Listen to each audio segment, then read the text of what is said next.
গাজীপুর কালিয়া করে 13 বছরের এক মাদ্রাসা ছাত্রীকে হিন্দু যুবক পরিকল্পিতভাবে ধর্ষণ করেছে। 3 দিন আটকায় রেখে ধর্ষণ করেছে। ঘৃণার সাথে বলে নাউজুবিল্লাহ। ওই যুবককে ফাঁসির অপরাধ থেকে বাঁচাবার জন্য, ধর্ষণ মামলা থেকে রেহাই দেওয়ার জন্য প্রশাসনের লোকেরা সুপরিকল্পিত চেষ্টা চালিয়ে যাচ্ছে।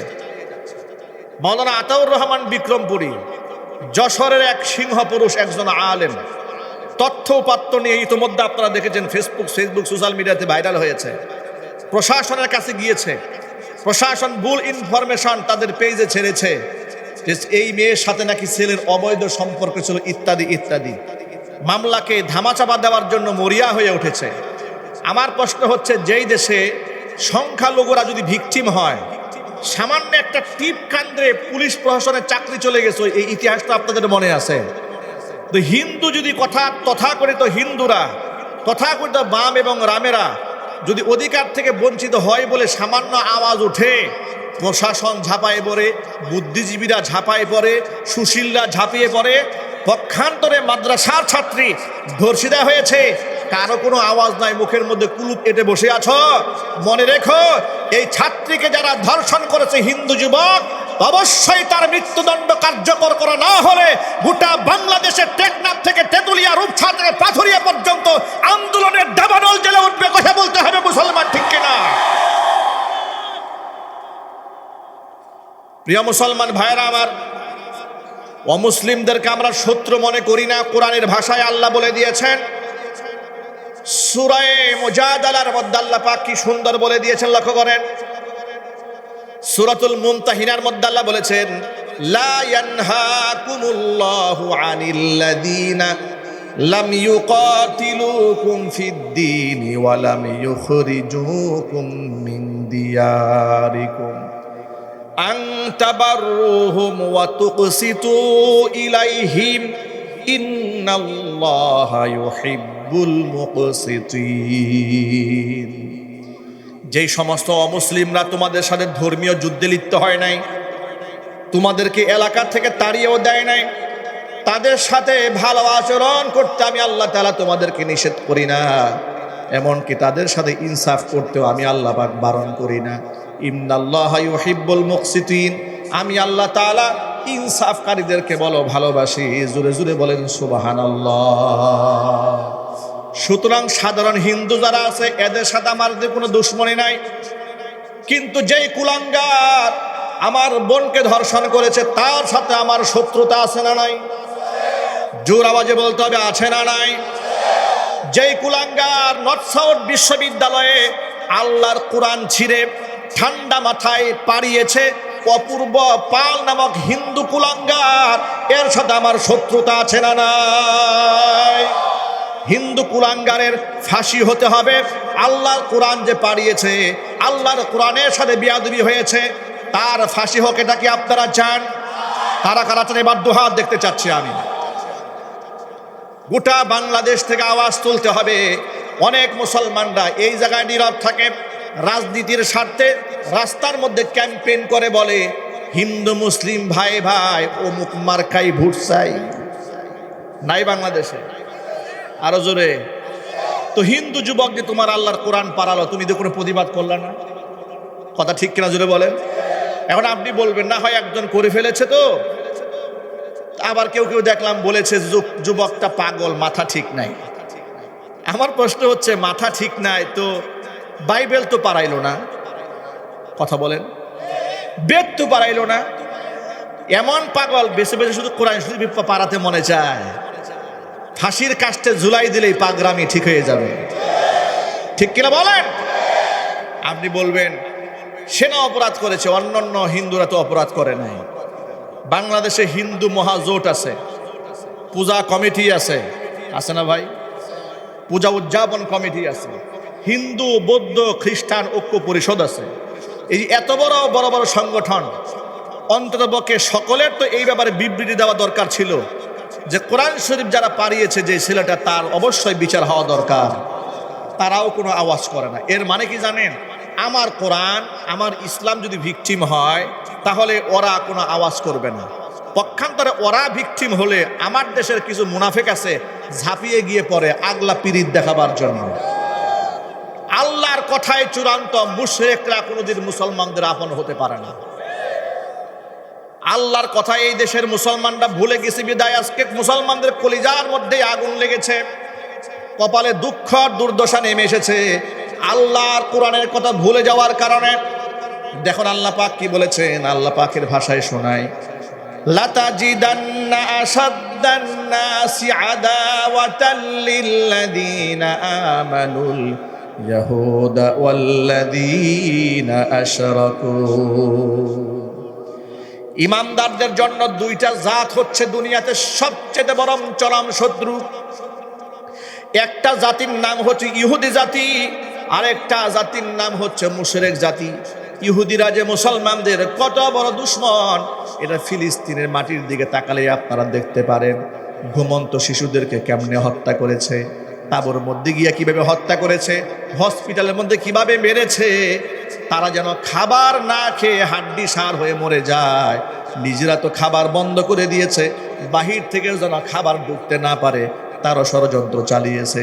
আমি আমার ভাষায় বলি, আসমানের নিচে জমিনের উপরে ওই সমস্ত ইহুদিদেরকে দেখতে মানুষের মতো মনে হলেও আল্লাহর কসম ওরা জানোয়ার ছাড়া কিছু নয়।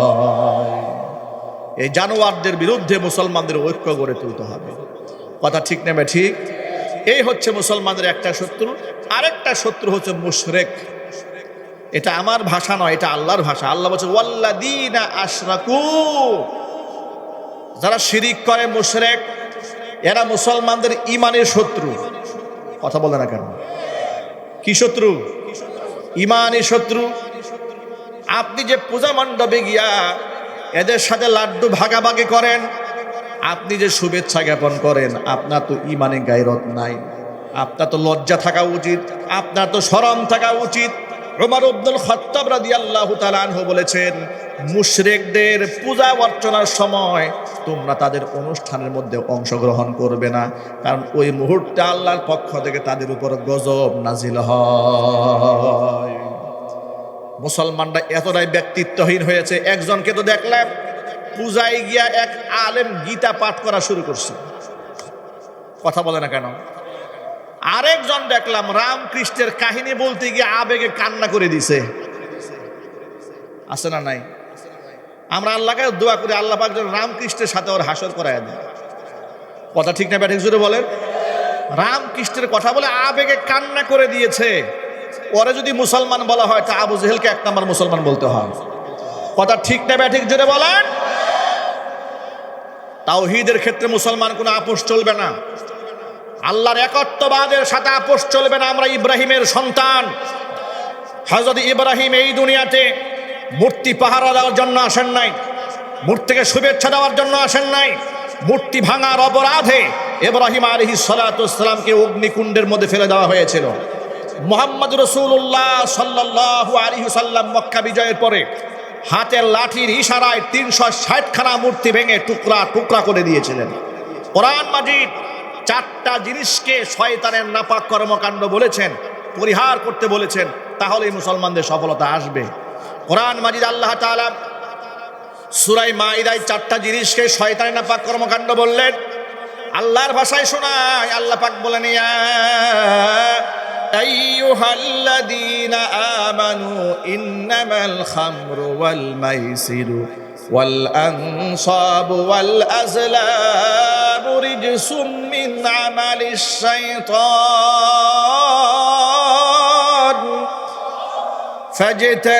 ফাজতানিবুহু লাআল্লাকুম তুফলিহুন।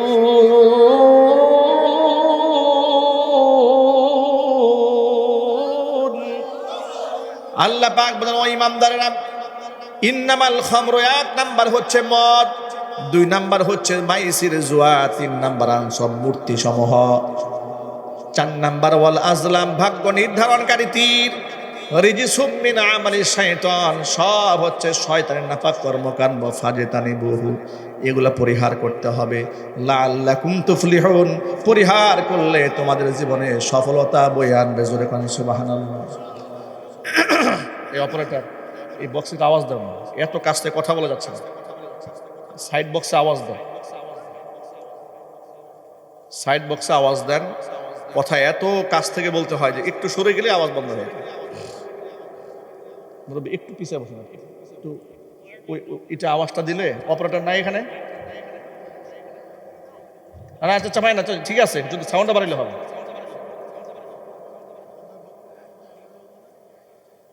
না গাইতে হবে না, শুধু ভলিউম দিলে হবে। দুটো পাশে এই পাশে ভলিউম দেন, কারণ আমার কেন আওয়াজটা না আসলে তো আমার কথা বলতে কষ্ট হয়ে যাচ্ছে। আওয়াজ দেন, আওয়াজ দেন, এই তো ঠিক আছে, শুধু শুধু আমাদের কষ্ট দেন। প্রিয় ভাইরা আমার, শয়তানের 4টা কাজকে শয়তানের নাপাক কর্মকাণ্ড বলে আল্লাহ পাক কোরআনে উল্লেখ করেন। এর মধ্যে দ্বিতীয় নাম্বার হচ্ছে আনসাব, মূর্তি। দ্বিতীয় নাম্বার কি? 1 নাম্বার হচ্ছে মদ, 2 নাম্বার জুয়া, 3 নাম্বার মূর্তি। মূর্তি সমূহকে আল্লাহ তাআলা শয়তানের নাপাক কর্মকাণ্ড বলেছেন। সেই মূর্তির সাথে মুসলমানদের কোনো সম্পর্ক আছে? কিন্তু অনেকে আওয়াজ বলেন না। ইলেকশনের স্বার্থে একটু করলে অসুবিধা নেই, নির্বাচনের স্বার্থে একটু পূজা টুজা করা যায় নাকি? নির্বাচনের স্বার্থে একটু হালুয়া খাইলে অসুবিধা নাই না? অসুবিধা আছে। অনেকে বলে যে আমরা জনপ্রতিনিধি তো একটু যেতে হয়। একদম পরিষ্কার বার্তা, পৃথিবীর সমস্ত মুফতি, সমস্ত ফকিহ এই ব্যাপারে একমত। পূজায় মুসলমানের অংশগ্রহণ করা হারাম, রাজনৈতিক কারণেও হারাম, ব্যক্তিগত কারণেও হারাম, অনুদান দেওয়া ডাবল হারাম। যেই মুসলমান এটাকে হালাল মনে করবে, আল্লাহর কসম ওর ঈমান থাকবে না, তার কালিমা পড়ে নতুন করে মুসলমান হতে হবে। কথা ঠিক নেবে? ঠিক। এই কথাটা মনে থাকবে ইনশাল্লাহ। কার কার মনে থাকবে দেখি হাত তুলেন, মৃত্যু পর্যন্ত মনে রাখবেন। আল্লাহ পাক কবুল করে, জোরে কোন আমিন। প্রিয় ভাইরা আমার, মূল কথায় এবার ফিরে আসি। তাহলে আল্লাহর আয়াত শোনা মাত্র সাহাবীরা যেভাবে গ্রহণ করতেন, আমাদেরকেও সাহাবায়ে কেরামের মতো আল্লাহর আয়াতকে গ্রহণ করতে হবে। কোনো প্রকার প্রশ্ন ছুড়ে দেওয়া যাবে না। সূরা হুজুরাতের 2 নম্বর আয়াতে কারিমা নাজিল হলো। প্রেক্ষাপটটা আগে শোনায় দেয় আপনাদেরকে। এই যে আপনারা যেমন আমার সামনে বসে আছেন, সাহাবায়ে কেরাম রাসূলের সামনে বসে আছে, এমন সময় একটা বিষয়ে কথা বলতে গিয়ে আবু বকর এবং হযরত ওমর রাদিয়াল্লাহু তাআলা আনহুমা, তাদেরকে হাদিসের ভাষায় শাইখাইন বলা হয়। মুহাদ্দিসরা কি বলেন? শাইখাইন, মানে 2 শায়েখ। এই 2 শায়েখের ব্যাপারে আল্লাহ তাআলা একটা আয়াত নাযিল করেন। কথা প্রসঙ্গে 2 জনের মধ্যে মুকালামা হয়, মুসাবাকা হয়। মানে কথা বলতে বলতে একটু উচ্চবাচ্য করতে করতে কথার আওয়াজটা একটু উঁচা হয়ে গেছে। নবী করিম সাল্লাল্লাহু আলাইহি ওয়াসাল্লামের কণ্ঠের আওয়াজের উপরে আবু বকর সিদ্দিকের কণ্ঠের আওয়াজ উঁচা হয়ে গেছে, হযরত উমরের কণ্ঠের আওয়াজটা উঁচা হয়ে গেছে। আল্লাহর নবীর শানে এতটুকুন আদবের খেলাফ হয়েছে, আল্লাহ পাক বরদাস্ত করেন নাই।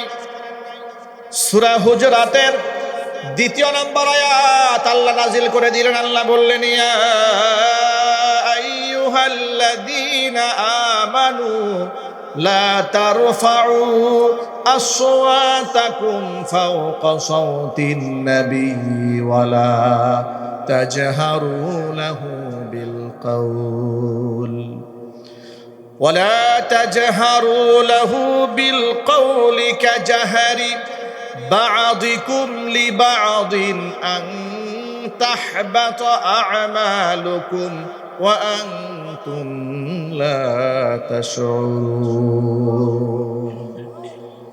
হে ইমানদারগণ, তোমরা তোমাদের কণ্ঠের আওয়াজ আমার নবীর কণ্ঠের আওয়াজের উপরে উঁচাও করতে পারবে না। ওয়ালা তাজহারু লাহু বিল কাউলি কাজাহারি বাদিকুম লিবাদিন, একে অপরের সাথে যেমন সরগল চিৎকার চেঁচামেচি করে কথাবার্তা বলো, আমার নবীর মজলিসে এতটুকু সরগল করা যাবে না, হারাম। মাথায় এটা রাখবে, আন তাহবাত আমালুকুম, আমল কিন্তু শেষ হয়ে যাবে। ওয়া আনতুম লা তাশউরুন, আমার নবীর সাথে এতটুকু বেয়াদবি হয়ে গেলে নিজের জীবনের সব আমলনামা বরবাদ হয়ে যাবে।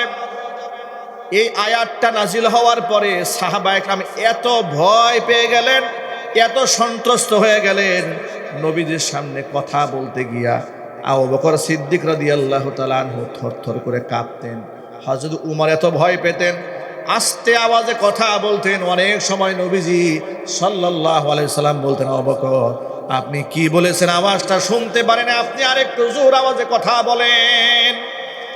উমরকে ডেকে বলতেন, উমর আপনার কণ্ঠের আওয়াজটা শুনতে পাই না, আরেকটু জোরে করে কথা বলেন, জোরে জোরে বলেন সুবহানাল্লাহ।